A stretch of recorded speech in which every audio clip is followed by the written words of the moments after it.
Ebusia KMA boss, mayor of KMA, Michioma, Honorable Kwesi Ajeman, or trendy ye parfiti and reba die nidi enaye, na die na waye, mayor say. I get there. I am not lucky, and my boys are with me. There and then we'll beat you. Aha, let's start ghtrends and any first time I pop into video, make sure to subscribe. I'm a menu click on notification bell also for latest updates on follow Facebook. As let's start ghtrends and TikTok and so. As let's start ghtrends video, I'm a for share any comments be a one wager. Or comment section or edit and mommy. Ebusia mayor say, oh no dear. Ade ba kwa wo chini wo wiase ne se wo beka asem akire nipa na still na enipa bekoso waye menim se wakokuo mu a wakokumase akopie mu wa adumu a ene woduru ho no matimu se pavement e wo ho nyinam ye ma menom ne ye papa nom eton ni ma wo kwan no chese be bia ye choked can't mi nko ne nipa ntime nko eno na KMA boss Honorable Kwesi Ajeman say wo mo ultimatum edu ho na wo ba na se woda so gina kwan nim eton ade a say no de beyo. As for me, I don't like reporting too many things to the police. I don't want a situation whereby we'll put in place a police team, we'll go arrest people, and then they go to the police station and they find their own means and they are back on the street. That would be a waste of time and resources for me. So I have my own democratic military style, which I'll be implementing. When we say leave this space, and you don't leave this space, and I get there, I am not lucky, and my boys are with me. There and then we'll beat you. There, in the middle of a doom. If you're not lucky, if I'm alone, you'll be lucky. But if I'm there, and my 10 boys are in their pickup with me, with their hips, trust me, we'll beat you. If you don't want to experience that kind of situation, do that which is right and which is lawful. This is Otumfuo City. This is the Asantehene City. This is the Garden City of West Africa. We have to preserve its image. And I am here to work to satisfy the city for Otumfuo. And I want to ensure that this city looks like Otumfuo City. And when we talk to you, and we implore on you to adhere to that which we all do, and we can all have peace. And you want to let the job become difficult for me, I will let your body feel the difficulty that. Honorable Akasa, akane sem you know so no ni that you ko waste police for time and a police momachi ni personals na police na a waste of resources and a waste of time.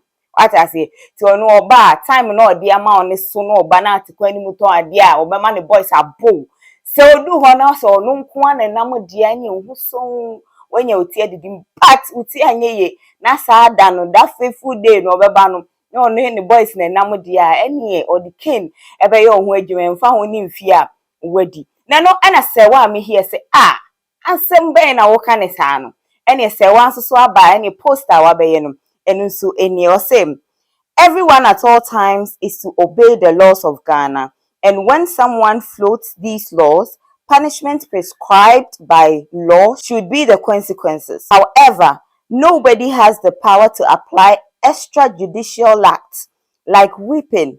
And that is why what the mayor of Kumasi said yesterday should be condemned by all well-meaning Ghanaians.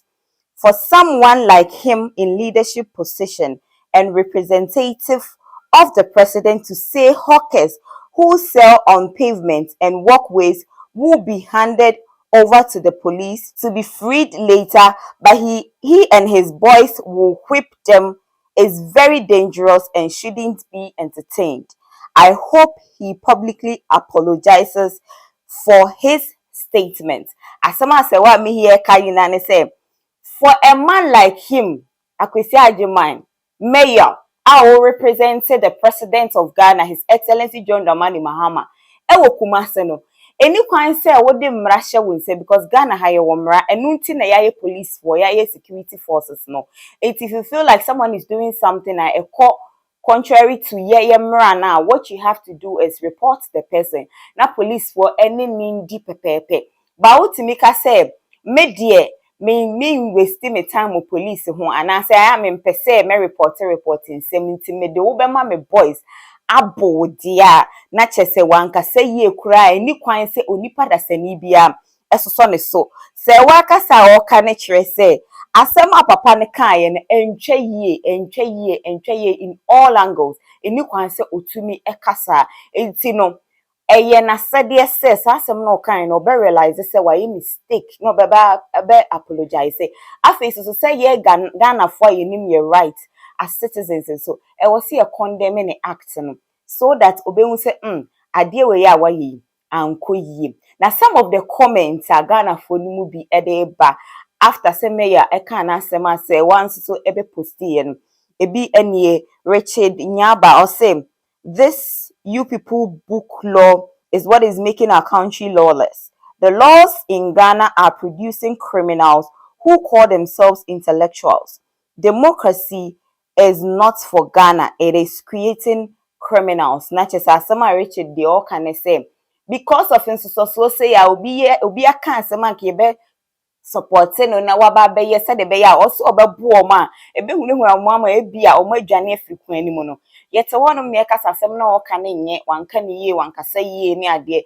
These are some of the reasons intia ye de mra book ana ama oh my Ghana aye lawless a obi ampese obedi mra so a enam so ama Ghana etim baby etim ana Francis Day on so same. The thing is everything that he's saying is true. Yes, it is. And his voice whip anyone? No. Serwaa, use your channel to talk about more relevant things like the Boko and Galamsey until it's no more.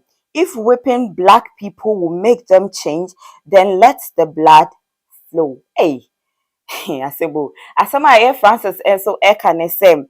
Asem na papa ne ka ne die. Ne ka no odika. Mayor na sem no ka ne odika.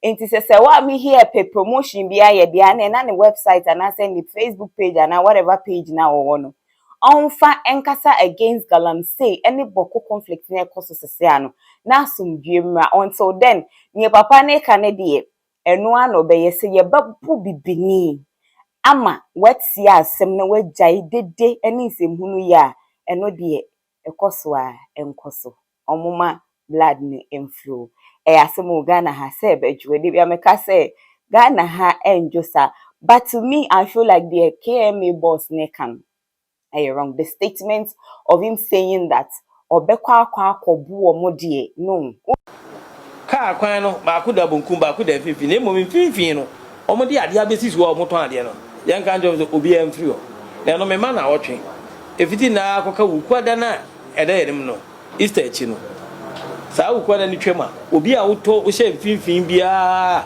wo ya ade woton ade ana wodi dwa ho no mempre omo wo nchen meba so menya ma so sesi a eti mfinfin die no de obi amfiri o hello fm ani wo mfinfin o ni nyina obi a wo kwan mfinfin bia wo mfiri o ebio free first May ekono wo nantwie wo ye nantwie okumase ba bia wo pese o ye ni bia wadaroma koso ye no na ya no wakasa che wo nantwie no sema mane ntrahye emma KMA for assassin ebize so ba be wura KMA assassin free first May no ekwa ye chena ye ba kuma prison for central prisons no mo de anu aduane no mo de adi enti hu pese wo nantwie ebe boa ye ma ye fidi ye prison for na wama wo nantwie no watena fie ana say so wura assembly fufu bia no aka chi won nam ho a be ma no ma KMA ye hu nantwie bia ye be chi no ye de ma prison for de aye aduane eno atikra no de to dwa say wo fa Kumasi monten so baabi wo a ya na sabio efin ya age ho aboso enti de friend say clean up exercise no wo ba be padwumadie bi ho ntoma wo de ebeye bie titiriw wo me bi te say asafo interchange amekom di free akosi waye kempotem ho afi Comfortnochi teaching hospital runabout ho na efa ho akosi eye zoom potem no mo de akọ adesuman enso ne potem asiesie kronum atufin asesa de be ya kronum betimi atenwan ama adehye na monten so a obenya enframa papa ahome sese ufa Kumasi a baabi abefa bia efi na adokro ye timpese efi ukwada ekon ya sha ase ni etu efi no ho anamo na yeyi efi ho ti ukwada me se me panyifo ze ka yen sha ase mfi ufi asafo labor run about ho efroba asafo interchange na anwea na efi ni ngwa na fifi ho kwan no nyina no ke nyini nyina mfi ho koka gata na wo ho na chokipa no nke fi wo munya ye nyini nyina pi obi ba na okọ santene wa na ofa ti se obi kọ santene na fi wo sa ense na emfata ye nwie ye me ti se fi kọ no chi round about ebe fa zu ani ho kopie adeshima ho nyina ayefia o se yi nyina ade anu mu no ana mi gyina na masem se mo modawuro na mo mo ame